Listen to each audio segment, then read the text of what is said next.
ঘরে যদি থাকে 2টা আলু তাহলে এই রেসিপিটা এখনই তৈরি করে নিন। এটা খেতে ভীষণ ভীষণ সুস্বাদু। আলু আর আটা দিয়ে তৈরি এই ঝাল পিঠা ছোট বড় সবার অনেক অনেক বেশি পছন্দ হবে। খেতে ভীষণ ভীষণ সুস্বাদু। আর যাদের ডায়াবেটিস আছে তারাও কিন্তু খেতে পারবে। একদম চিনিমুক্ত, মিষ্টি না, এটা হচ্ছে ঝাল পিঠা। খেতে ভীষণ মজার। আসসালামু আলাইকুম সবাইকে, কেমন আছেন সবাই?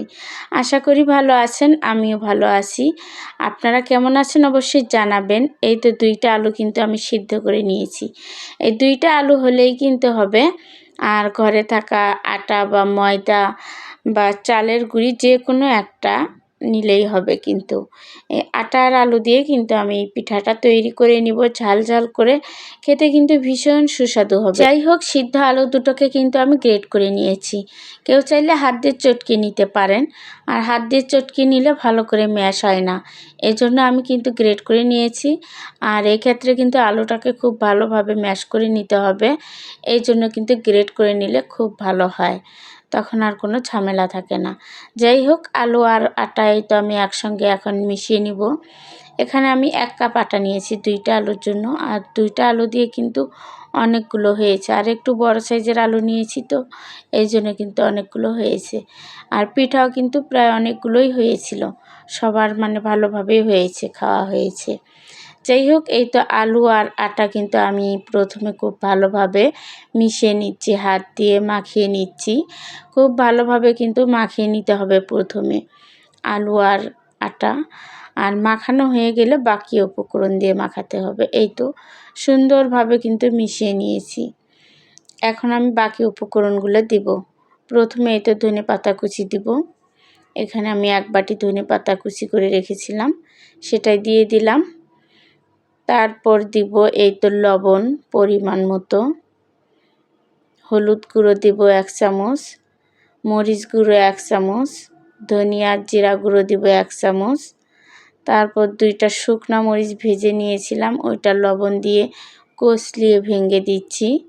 আর এটা দিলে কিন্তু অনেক মজা লাগে। যাই হোক, সবগুলো দেওয়া হয়ে গেছে। এখন সবগুলো উপকরণ একসঙ্গে ভালোভাবে মিশিয়ে মাখিয়ে নিব। আর অনেক অল্প উপকরণে দেখেন তৈরি করা যায়, আর খেতে কিন্তু অনেক মজা লাগে। আর এই উপকরণগুলো কিন্তু সবার ঘরেই থাকে, সব গৃহিণীদের ঘরেই থাকে। আর সবাই কিন্তু যখন তখন তৈরি করে নিতে পারবেন এই পিঠা। সবগুলো উপকরণ একসঙ্গে মেশানো হয়ে গেলে আমি 5 মিনিটের জন্য রেস্টে রেখে দেব, ঢাকনা দিয়ে ঢাকা দিয়ে। আর এই তো 5 মিনিট পর এখন আমি এগুলো তৈরি করে নিব। 5 মিনিটে অনেক সুন্দরভাবে কিন্তু সেট হয়ে গেছে।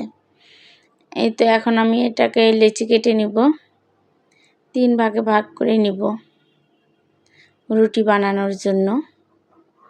এই তো সুন্দরভাবে কিন্তু আমি ভাগ করে নিলাম। আর 5-10 মিনিট রেখে দিলে কিন্তু সুন্দরভাবে সেট হয়ে যায়। আর কেউ চাইলে সাথে সাথে বানাতে পারবে, তার থেকে কিন্তু 5-10 মিনিট রেখে দিয়ে বানালে বেশি ভালো হয়। আর হাতে যদি লাগে তখন কিন্তু হাতে একটু তেল লাগিয়ে নিতে পারেন।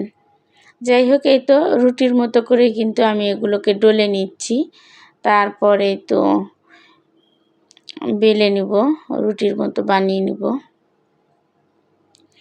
অনেক সহজ কিন্তু, আর এইভাবে বানালে না তাড়াতাড়ি হয়, আর পিঠাটা খুব সুন্দর হয়, ফুলে মুচমুচে হয়, খেতেও ভীষণ ভালো লাগে।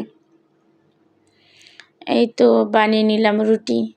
পরোটা যেরকম মোটা করে বানাই ঠিক ওই রকম মোটা করে রুটিটা বানাতে হবে। তারপরেই তো একটা স্টিলের গ্লাস দিয়ে আমি কেটে নিচ্ছি।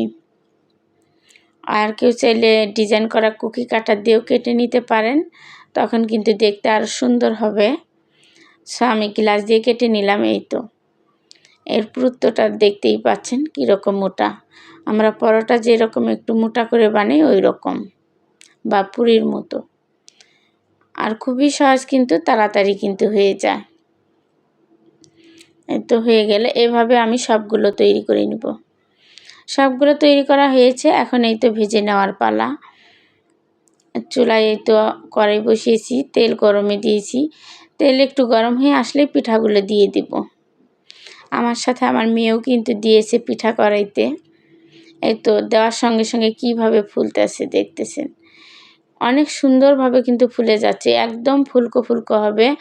আর খেতে তো একদম অসাধারণ, খুবই খুবই টেস্টি, ভীষণ টেস্টি। যারা মিষ্টি পিঠা খেতে ভালোবাসে না তারা কিন্তু এই ঝাল পিঠাটা খুব মজা করে খেতে পারবে আর খুব পছন্দ হবে।